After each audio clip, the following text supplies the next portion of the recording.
آئیے دیکھتے ہیں اب یہ دوسرا حصہ ہوا جو نوجوانوں میں بگاڑ کے کیا مظاہر ہیں۔ اب ہم دیکھتے ہیں کہ بگاڑ آتا کیوں ہے، بگاڑ بچوں میں اور بڑوں میں، نوجوانوں میں کیوں آتا ہے، کیا اسباب اس کے ہیں، ایک ایک کر کے ہم یہ دیکھیں گے۔ بہت ساری چیزیں تو ہم نے دیکھ لی ہیں، اس کو ہم بھی اجمالی طور پر ہم اشارات میں دیکھیں گے کہ وہ کیا اسباب ہیں، کیونکہ بہت ساری چیزیں ہم پہلے بھی دیکھ چکے ہیں، کور کر چکے ہیں۔ نمبر ایک، والدین کا اپنی اولاد کو اسلام یا دین کی تعلیم میں لاپرواہی کرنا، اسلامی احکام، اسلامی عقائد، اسلامی اخلاق نہیں سکھانا، لاپرواہی کرنا، اس وجہ سے کہ وہ خود نہیں جانتے کبھی، اس وجہ سے کہ وہ دنیا کی تعلیم میں اپنے اولاد کو ترقی میں دیکھنا چاہتے ہیں، یا اس وجہ سے کہ وہ سستی کرتے ہیں، جانتے ہیں لیکن سستی کرتے ہیں، اہمیت سمجھتے ہیں لیکن سستی کرتے ہیں، یا ان کے پاس اپنا کوئی عذر ہے کہ وقت نہیں ملتا ہے، یا کچھ اور بات ان کی ہے۔ تو والدین کا اولاد کی تربیت میں لاپرواہی کرنا، اس کی کتنی اہمیت ہے تربیت کرنے کی۔ اللہ کے نبی صلی اللہ علیہ وسلم فرماتے ہیں، مروا اولادکم بالصلاۃ وہم ابناء 7 سنین،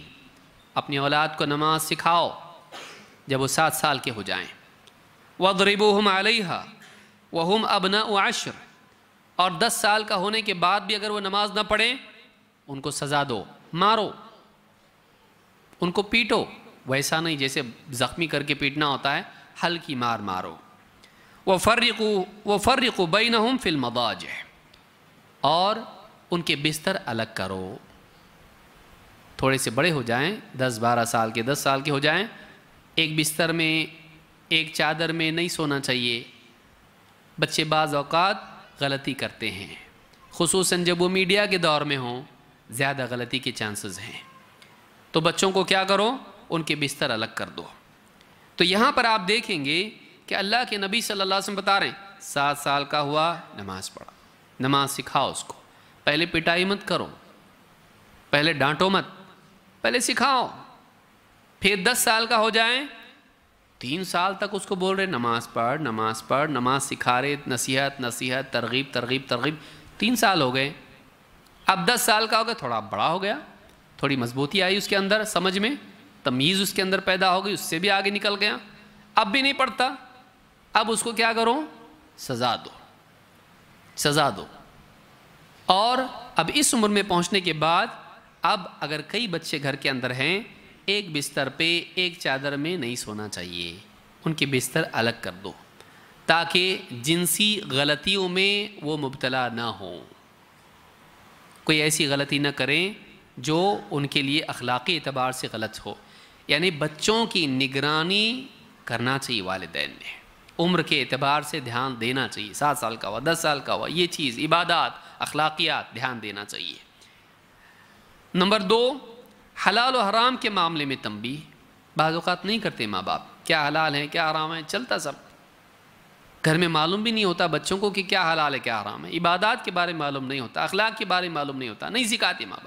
ماں باپ نے سکھانا چاہیے۔ اللہ کے رسول صلی اللہ علیہ وسلم کو آپ دیکھیے، ابو ہریرہ رضی اللہ عنہ کہتے ہیں، اخذ الحسن ابن علی، حسن ابن علی رضی اللہ تعالیٰ نے، اخذ الحسن ابن علی تمرۃ من تمر الصدقۃ فجعلها فی فیہ، صدقے کی کھجوروں میں سے کھجور اٹھائی منہ میں ڈال لی، بچہ ہے چھوٹا، کھیلتے کھیلتے صدقے کی کھجوروں میں سے کھجور منہ میں ڈال لی۔ فقال رسول اللہ صلی اللہ علیہ وسلم کخ کخ ارمی بہا، کہا تھوک دے، تھوکو، تھوک دو، چھوٹے بچے سے کہا منہ سے نکال دو اس کو، پھینک دو اس کو نیچے۔ اما علمت انا لا ناکل الصدقہ، معلوم نہیں تجھ کو ہم صدقہ نہیں کھاتے، معلوم نہیں ہم، دیکھیے یہ خاندانی بات ہو رہی یہاں پہ، بولنے کا انداز نبی صلی اللہ علیہ وسلم کا غور کیجئے، تجھ کو معلوم نہیں ہم لوگ صدقہ نہیں کھاتے، یہ اپنا خاندان ہے، اپنا گھرانہ ہے، ہمارا ایک طریقہ ہے جینے کا، ہم لوگ وہ نہیں کرتے ہیں، صدقہ نہیں کھاتے ہیں۔ تو اللہ کے نبی صلی اللہ علیہ وسلم اتنے چھوٹے بچے کو، ایک روایت میں کہ آپ نے گود میں لیا، کندھے پر ڈالا بچے کو، تو اس کے منہ میں کھجور ہونے کی وجہ سے اس کا لعاب آپ کے کندھے پر پڑنے لگا، تب جا کے آپ نے دیکھا کیوں ایسا ہو رہے ہیں، کیونکہ بچے کے منہ میں کچھ ہو تو اس کی جو ہے لعاب اس کا منہ سے نکلتا ہے، تو آپ نے دیکھا تو منہ میں کھجور تھی، نکال کے آپ نے پھینک دیا اس کو۔ تو آپ سوچیں اتنا چھوٹا بچہ ہے جس کو گود میں لیا جاتا ہے، لیکن اس کو اللہ کے نبی صلی اللہ علیہ وسلم کیا کہہ رہے ہیں؟ اسی عمر سے تجھ کو معلوم نہیں ہم صدقہ نہیں کھاتے، اور آپ نے کھانے دیا، جانے دو، آپ کی بار کھا لیا، آئندہ سے نہیں کھانا، آئندہ سے نہیں، ابھی نکالو وہ میں سے، جو کرنا ہے ابھی، کل سے نہیں، آج سے۔ ہم لوگ فیل کیوں ہوتے ہیں؟ انشاءاللہ کل سے فجر کی نماز پڑھوں گا، کب؟ الارم بند کرتے وقت، آج نہیں، کل سے انشاءاللہ، کل سے، اگلے ہفتے سے، رمضان سے، ریٹائرڈ ہونے کے بعد، حج کر کے آ کے، یہ ہمارا معاملہ ہے، اس لیے ہم ہمیشہ فیل ہی ہوتے ہیں۔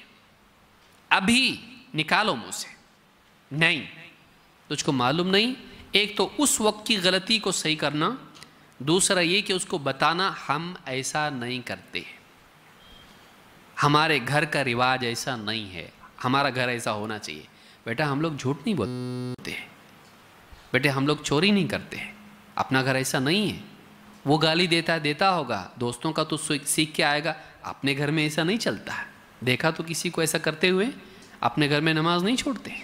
وہ چھوڑتے ہوں گے، وہ بچے کھیل رہے ان کے ساتھ کھیل کے تو نماز چھوڑا، اپنے گھر میں نماز نہیں چھوڑی جاتی۔ اس کے اوپر خاندانی دباؤ بھی ہونا چاہیے۔ یوسف علیہ السلام بھی جیل میں جا کے کیا کہا؟ یہ ہمارے باپ دادا کا دین ہے، ہم لوگ ایسے چلتے، شرک نہیں کرتے ہم لوگ۔ یہ مینٹالٹی بچوں کی بنانا چاہیے کہ اپنا گھرانہ ایسا نہیں ہے، اپنے گھر میں ایسا نہیں رہتا، تو وہ اپنی اولاد کو ایسے ہی سکھائے گا۔ تو یہ مزاج بچوں کا بنانا، لیکن ماں باپ یہ نہیں کر پاتے، فیل ہو جاتے اس کے اندر۔ امام بخاری اور مسلم نے اس کو روایت کیا کتاب الزکاہ میں۔